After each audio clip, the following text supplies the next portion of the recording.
Hello and welcome to StehnZ World. This is my 100% legit Minecraft server.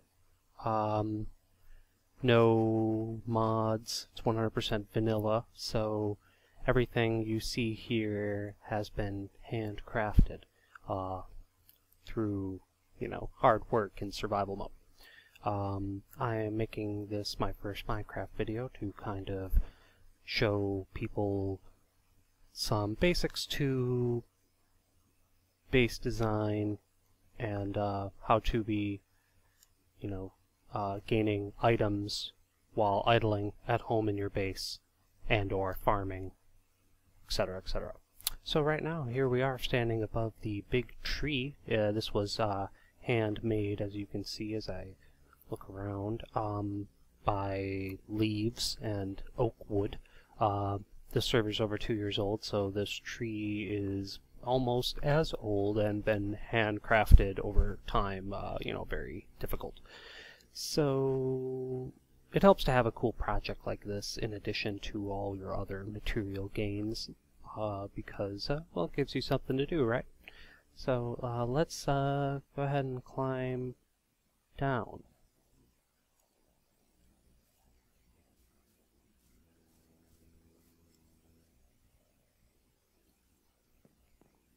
Anyway, the big tree is, well, it's big.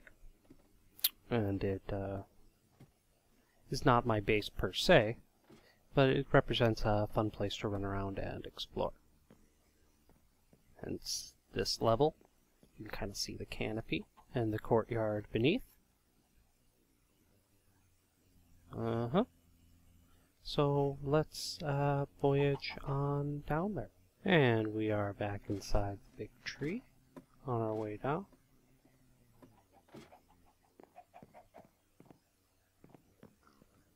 Some of the rooms are in here. And the farm that was mentioned before. Now, the farm is where all the animals are raised under the canopy of our glorious tree. There's quite a few of them in here, and they provide meat and other resources for you. Now, what's important about having a big farm like this is that you want it well lit and protected. Mine is surrounded by a thick cobblestone wall and is completely lit everywhere. So, therefore, they will never escape and they'll never be attacked by monsters, because it simply cannot happen. And you want to always keep your land secure, hence the gratuitous amount of torches everywhere. I just get used to it. You need this. In here is the manual farm. This is not the automated farm. It is just a place where we grow vegetables under the sunlight and just pick it by hand. Notice how it's all hydrated, which helps everything grow faster. And since it's in close proximity to the places that we idle and hang out in our base, it's crops that are always growing. Now, in addition to manual farming, I feel that an automated wheat farm is very beneficial. So this is pseudo-automated. A lot of wheat grows in this area, and you see there's a lot of glowstone hanging above it to keep it lit 24 hours a day. So it has grown to full, and what I do here is I pull my lever here, which sends a redstone signal that is going to release a bunch of sticky pistons that will release water and flush the whole wheat field into one central point. There it goes.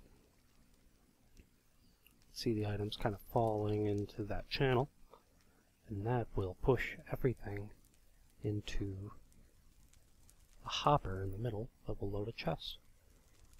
And the beautiful part about flushing your farm with water is, once we turn it back, that it stays as farmland. I do not need to use a hoe to redo it.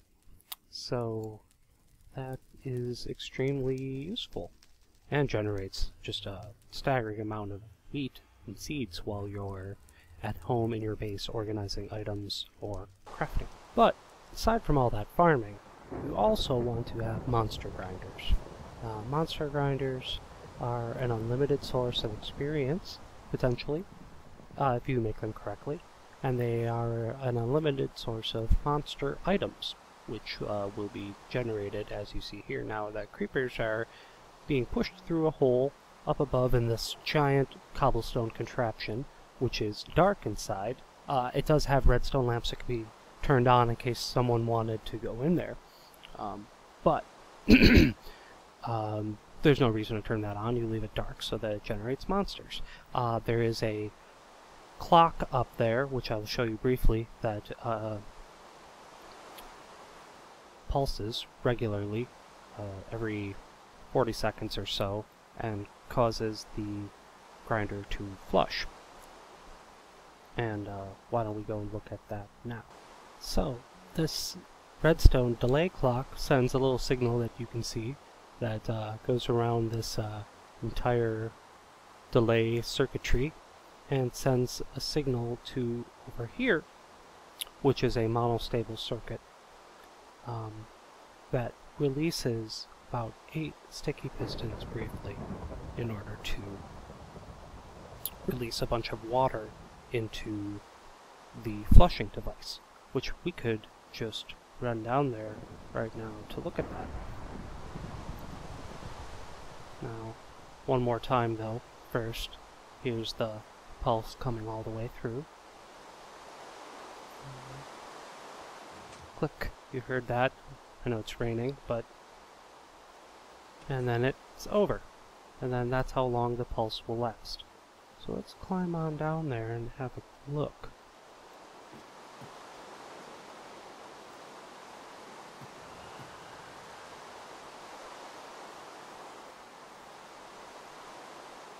Now, take a look inside. Dark room.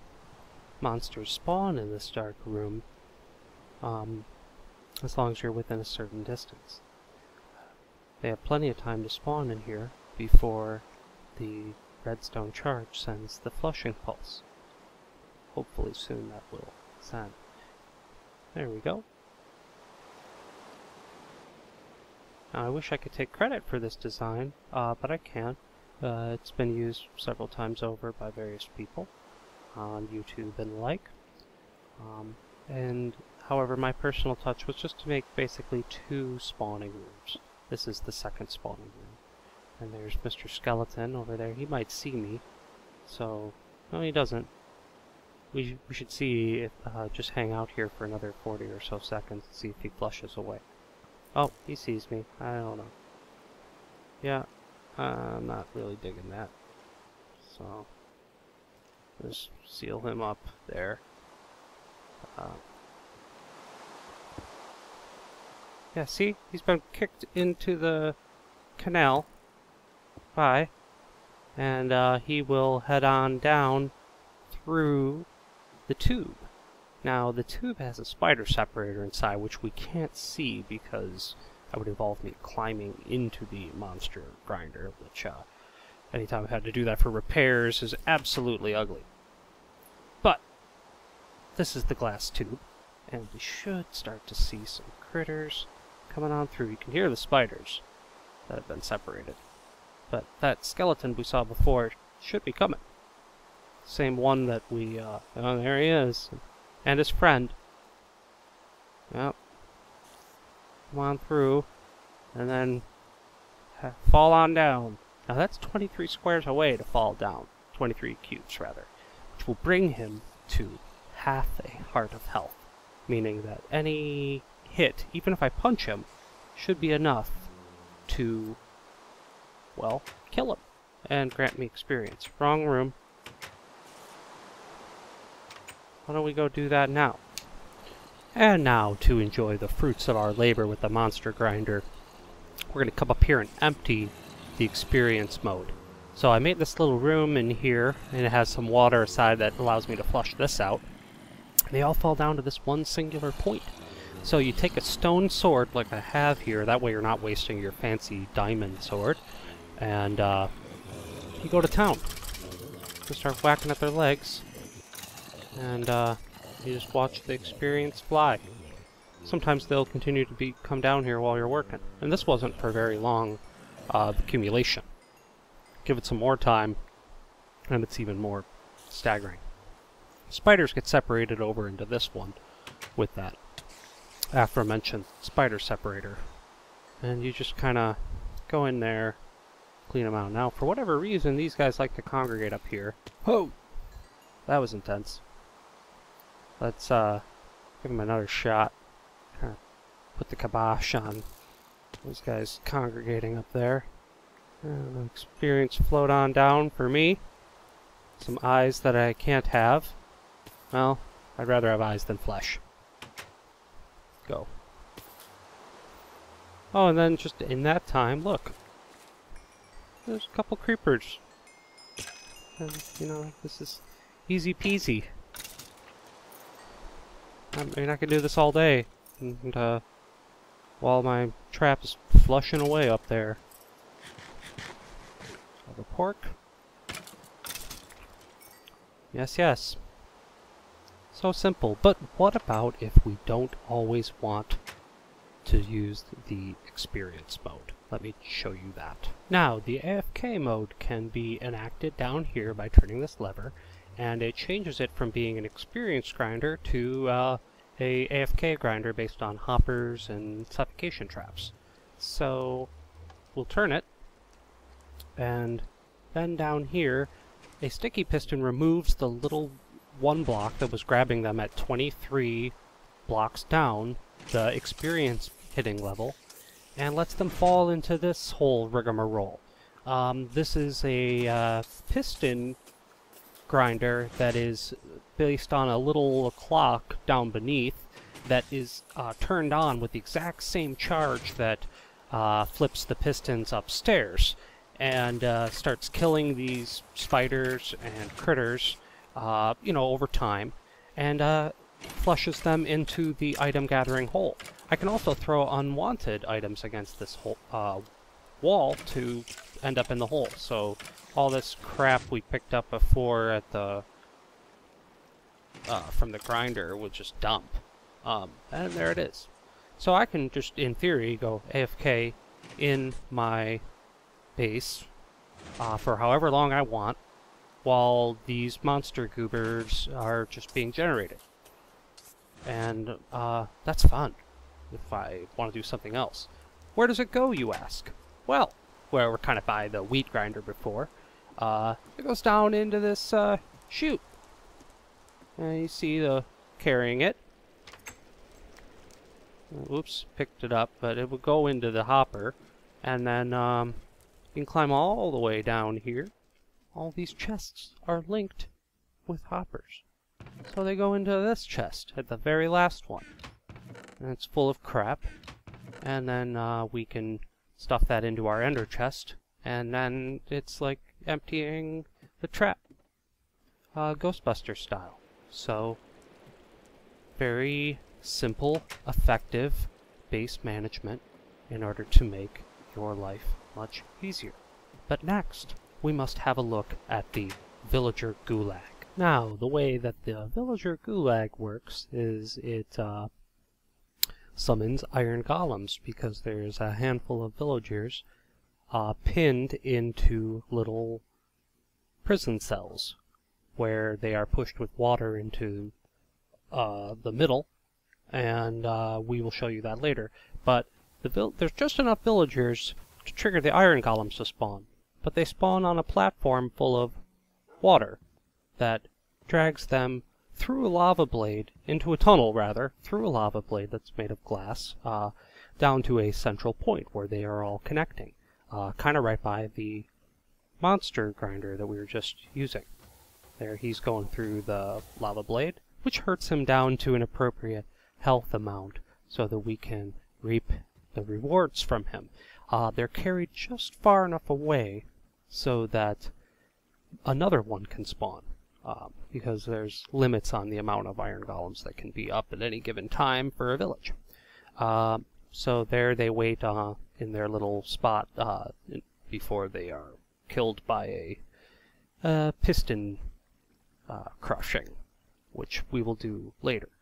For now, let's have a look at those villagers. So, climb on down from the AFK lighthouse tower. And climb on in to here. So this was once a monster grinder long ago that was converted, and it was an excellent investment. So if I want to trade with the villagers, I can press this, which pulls a sticky piston up here and allows me to go in and see the villagers. I usually prefer them to be sealed and not see the outside world except through their top glass part, because I don't want zombies or some unfortunate accident to ruin these villagers who were painstakingly thrown in here from a giant, very long cart ride through the sky and the ground to bring them here from a distant NPC village, which we will look at in a future video.